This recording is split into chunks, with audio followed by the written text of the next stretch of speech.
Assalamualaikum warahmatullahi wabarakatuh. Perkenalkan, nama saya Julia dari kelompok 8. Di sini saya akan menjelaskan materi tentang hakikat Pancasila dan sila ketuhanan yang Maha Esa atau sila yang pertama. Berbicara tentang hakikat berarti membicarakan tentang hal-hal yang hakiki atau mendasar. Demikian juga dengan upaya memahami hakikat Pancasila dalam kehidupan berbangsa dan bernegara. Karena Pancasila memiliki keluasan arti filosofi, maka dari pengertian dua pokok tersebut dapat diberi arti yang bermacam-macam, antara lain sebagai berikut. Ada Pancasila sebagai dasar negara, ada Pancasila sebagai pandangan hidup, ada Pancasila sebagai perjanjian luhur bangsa Indonesia, ada Pancasila sebagai kepribadian bangsa, ada Pancasila sebagai cita-cita dan tujuan bangsa Indonesia. Lalu yang dimaksud dengan Pancasila sebagai dasar negara adalah Pancasila bukan lahir secara mendadak pada tahun 1945, melainkan proses panjang tetapi yang didasari oleh sejarah panjang perjuangan bangsa Indonesia serta melihat pengalaman bangsa-bangsa lain. Kedudukan Pancasila sebagai dasar negara sebagaimana yang tertuang dalam Undang-Undang Dasar Negara, Undang-Undang Dasar 1945 merupakan sumber tertinggi yang mengatur kehidupan negara dan masyarakat. Lalu yang dimaksud dengan Pancasila sebagai pandangan hidup. Fungsi pokok Pancasila sebagai pandangan hidup bangsa Indonesia adalah sebagai pegangan hidup, pedoman hidup, dan petunjuk arah bagi semua kegiatan hidup dan penghidupan bangsa Indonesia dalam berbagai aspek kehidupan masyarakat dan berbangsa Indonesia.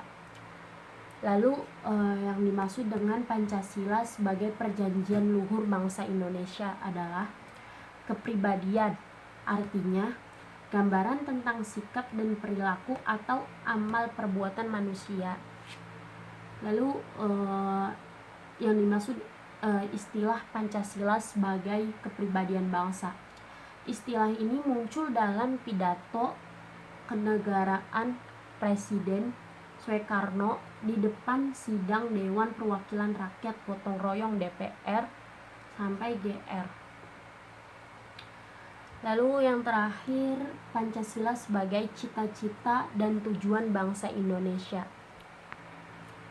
Gambaran Pancasila sebagai cita-cita dan tujuan bangsa Indonesia akan tampak pada rincian dan tujuan bangsa dan negara Indonesia dalam alinea keempat pembukaan Undang-Undang 1945, yaitu ada 5, yaitu 1. Melindungi segenap bangsa Indonesia dan seluruh tumpah darah Indonesia. 2. Memajukan kesejahteraan umum. Yang ketiga, mencerdaskan kehidupan bangsa.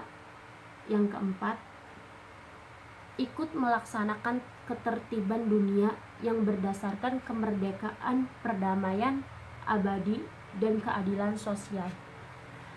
Lalu di sini saya akan menjelaskan sila ketuhanan yang Maha Esa. Berarti kita sebagai bangsa Indonesia harus mengakui adanya Tuhan yang menciptakan semesta beserta isinya. Di Indonesia, masyarakatnya harus punya kepercayaan kepada Tuhan dan masing-masing agama yang dianut. Makna dari sila ketuhanan yang Maha Esa adalah ada 5 makna. Pengakuan, kepercayaan dan keyakinan, taat dalam beragama, kebebasan dalam beragama, tak ada paksaan dalam beragama, saling menghormati dan menghargai. Sekian dari saya, selanjutnya akan dilanjutkan oleh rekan saya. Kurang dan lebihnya mohon maaf. Wassalamualaikum warahmatullahi wabarakatuh. Assalamualaikum warahmatullahi wabarakatuh. Nama saya Komariana. Saya dari kelompok 8 MK Pancasila. Di sini saya ingin melanjutkan materi yang telah dibahas oleh rekan saya. Materi yang saya bahas kali ini mengenai sila kedua, yaitu kemanusiaan yang adil dan beradab.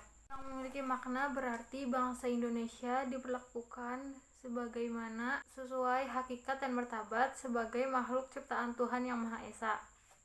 Tujuan dibentuknya sila kedua yaitu menciptakan nuansa hukum, peradilan yang jujur, bijaksana, serta menjunjung tinggi kemanusiaan dan keadilan sosial. Penerapan sila kedua dalam kehidupan sehari-hari. Pertama, senantiasa menjadi manusia yang adil, sopan, dan berakhlak. Kedua, saling mengakui, menghormati, serta menjamin hak asasi tanpa membeda-bedakan. Yang ketiga, senantiasa menjunjung tinggi persamaan derajat. Setelah itu, saya ingin membahas tentang sila ketiga, yang berbunyi Persatuan Indonesia. Mempunyai makna yaitu walaupun Indonesia memiliki berbagai ragam suku bangsa, agama, daerah, warna kulit, dan lain-lainnya, namun wajib mendapat persamaan kedudukan serta kesejahteraan. Tujuan dibentuknya sila ketiga ini adalah menanamkan rasa bangga serta rasa cinta terhadap komponen bangsa Indonesia dan kebudayaan Indonesia. Penerapan sila ketiga dalam kehidupan sehari-hari. Yang pertama, senantiasa saling bekerja sama dalam perkara kebaikan. Yang kedua, saling menjaga ukhuwah, hubungan persaudaraan. Yang ketiga, bersatu dalam kehormatan. Materi selanjutnya akan dibahas lagi oleh rekan saya.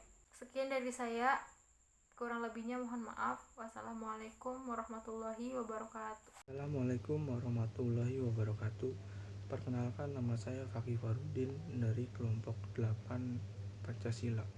Saya di sini akan menjelaskan tentang kerakyatan yang dipimpin oleh hikmat kebijaksanaan dalam permusyawaratan perwakilan. Kerakyatan berasal dari kata rakyat yang berarti sekelompok manusia yang berdiam dalam suatu wilayah tertentu. Kerakyatan juga berarti bahwa kekuasaan tertinggi berada di tangan rakyat, atau disebut juga dengan kedaulatan rakyat, yaitu rakyat yang berdaulat dan berkuasa.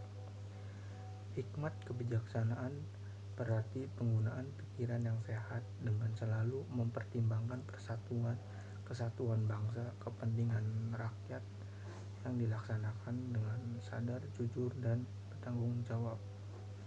Permusyawaratan artinya memutuskan sesuatu hal berdasarkan kehendak rakyat sehingga mencapai keputusan yang berdasarkan kebulatan pendapat. Perwakilan artinya sesuatu sistem dalam arti tata cara mengusahakan turut sertanya rakyat mengambil bagian dalam kehidupan bernegara, antara lain dilakukan dengan badan-badan perwakilan. Rakyat dalam NKRI menjalankan keputusannya dengan jalan musyawarah yang dipimpin oleh pikiran yang sehat serta penuh tanggung jawab dari para pemimpin yang profesionalnya, baik kepada Tuhan Yang Maha Esa maupun kepada rakyat yang diwakilinya. Yang kedua, juga saya membahas tentang keadilan sosial bagi seluruh rakyat Indonesia. Keadilan sosial berarti keadilan yang berlaku dalam masyarakat dalam segenap bidang kehidupan, baik material maupun spiritual. Seluruh rakyat Indonesia artinya setiap orang yang menjadi rakyat Indonesia, baik yang berdiam di wilayah Republik Indonesia sebagai warga NKRI maupun WNI yang berada di luar negeri. Jadi setiap bangsa Indonesia mendapatkan perlakuan yang adil dan seimbang dalam bidang hukum, politik, sosial, ekonomi, dan kebudayaan. Jadi kesimpulannya adalah Pancasila yang bulat dan utuh itu memberi keyakinan kepada rakyat dan bangsa Indonesia bahwa kebahagiaan hidup akan tercapai apabila didasarkan atas keselarasan dan keseimbangan, baik dalam hidup manusia sebagai pribadi, dalam hubungan manusia dengan masyarakat, dalam hubungan manusia dengan alam, dalam hubungan bangsa dengan bangsa-bangsa lain, dalam hubungan manusia dengan Tuhannya, maupun dalam mengejar kemajuan lahiriah dan kebahagiaan rohaniah. Itu saja yang dapat kelompok kami sampaikan. Sekian dari kelompok kami. Wassalamualaikum warahmatullahi wabarakatuh.